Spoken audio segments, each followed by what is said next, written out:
The facility known as Argon Black wasn't on any map. It floated in orbit around the dead planet Tifra, concealed by cloaking fields and gravitational shrouds. Inside its silent walls, the Directorate scientists performed experiments that would never be spoken of on Earth or in the colonies. Subject 4-23 was only 12 when she was first brought there, found among the wreckage of a refugee freighter caught in a rogue pirate attack. She had no name then, only silent tears, and a data tag embedded in her spine that suggested she was once a child from the Eastern European bloc of Earth's old world. She became Kira when the lead neuroscientist, Dr. Jalen Voss, decided it was more efficient to name his experiments than number them. At first, they gave her simple cognitive implants, memory enhancement, reflex boosters, nothing too invasive. But as the years went on, Argon Black's goals darkened. They wanted a human weapon, a soldier with no fear, no morality, no choice. Kira stopped crying around year 3. By year 6, she didn't speak at all. Her bones were reinforced with carbon-laced alloys. Her nervous system was rewired with hyper-responsive biocircuitry. Her emotions were chemically suppressed, then digitally nullified. She was no longer allowed to dream. The doctors erased her sleep cycles and replaced them with recharge chambers. They called it neural optimization. And by the time she turned 20, Kira could kill any target, solve quantum equations mid-combat, and hijack orbital defense systems with a single thought. But there was one thing they never fully erased. A whisper, buried deep in the ruins of her humanity. A whisper that remembered pain. Middle, the mission that changed everything. On the eve of her 22nd augmentation cycle, Kira was deployed for Operation Clean Sweep, a field test. The Directorate had designated a rebellious colony on Ganymede for extermination. It was populated by ex-miners and former Earth dissidents. Dirty, unorganized. An easy test for their perfect weapon. She was dropped alone. One woman against 300 colonists. And within 90 minutes, she'd breached their command center. The walls were painted in blood and scorch marks. Her armor, seamless and matte black, reflected no light as she moved from body to body, clinically verifying kills. But then she saw it. A child, no older than she was when they first took her, hiding behind a broken atmospheric generator. White eyes, dirty face, ears, just like her. Kira raised her rifle, but her hand trembled. The child didn't run. She only whispered, "Please don't take my mommy." Something fractured inside Kira's mind. Not a system failure. Not a glitch. Something deeper. A scream she hadn't heard in a decade echoed across her neural interface. She lowered her weapon. Her mission clock blinked in red. Objective incomplete. Her overseer, Dr. Voss, issued a remote override. But it failed, because Kira had done something unthinkable. She'd severed the command link. She looked back at the child. "My name is Kira," she said, her voice hollow with disuse. The little girl blinked. "I'm Leah. Where's your mother?" Kira asked. "Dead. They already took her." A tremor passed through Kira's chest. She didn't know the name for it, but it was old. Familiar. She turned and walked away from the command center. Alarms blared. Dropships were incoming. Voss had sent retrieval squads. But Kira had no intention of returning. Not as their weapon.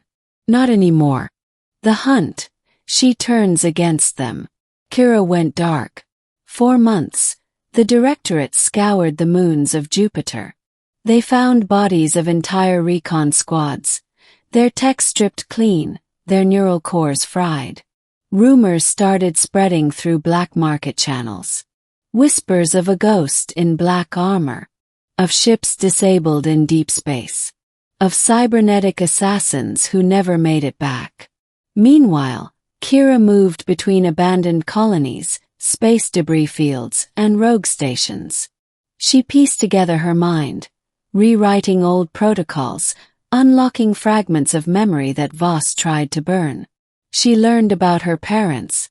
She learned how they were betrayed by the Directorate for exposing the experiments on children. She learned she wasn't the first, only the first to survive. The final crack came when she infiltrated an old Argon Black substation and found the Vault of Echoes, a database of every subject before her.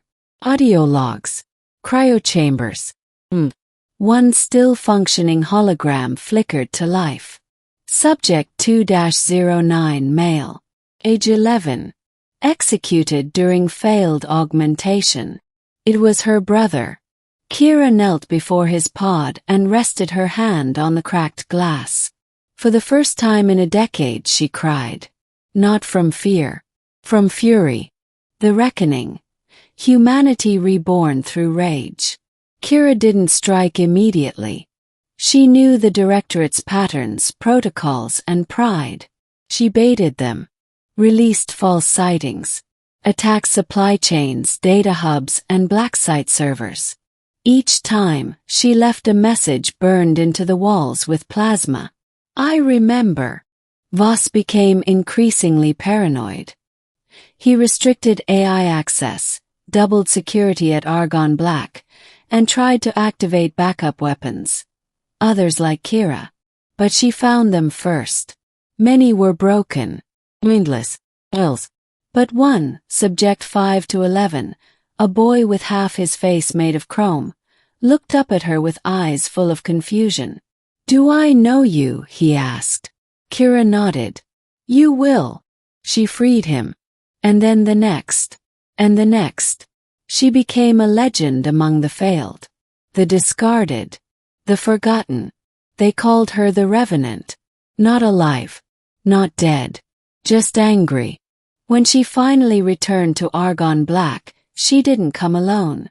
A fleet of hacked drones, commandeered Directorate frigates, and augmented survivors followed her descent like vengeful spirits. She breached the outer hull herself, riding a shard of metal like a meteor, crashing through layers of titanium walls and drone defenses. Her footsteps echoed through the once proud corridors. Scientists screamed. Guards fired. Nothing stopped her. She found Voss in the command core, desperately trying to wipe the mainframe. Don't come any closer, he stammered. I made you. I gave you purpose. Kira's visor retracted. Her eyes glowed with ghost light. You stole my soul. You're not human anymore. You're right, she whispered. I'm what comes after.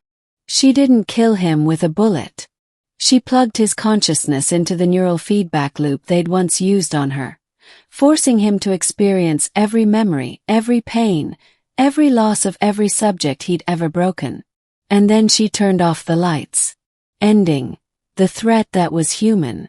Months later, the Directorate collapsed. Its assets were seized by the Coalition. Its scientists tried for war crimes. But Kira didn't stick around for justice. She disappeared again, along with her fellow survivors. They now drift in the fringe systems, unreachable. Watching. Rumors persist of a black ship, sleek and silent, that appears when injustice blooms. When people vanish. When children scream. Kira doesn't fight for revenge anymore. She fights to make sure no child is ever broken again. They say she's the greatest threat to anyone who dares repeat what the Directorate once did. And in her wake, people leave offerings. Not weapons. Not tech. But drawings. Of a woman holding a child's hand. Of hope. Of humanity restored through vengeance. Because they broke her humanity. And in doing so, they created a nightmare that remembers what it means to feel.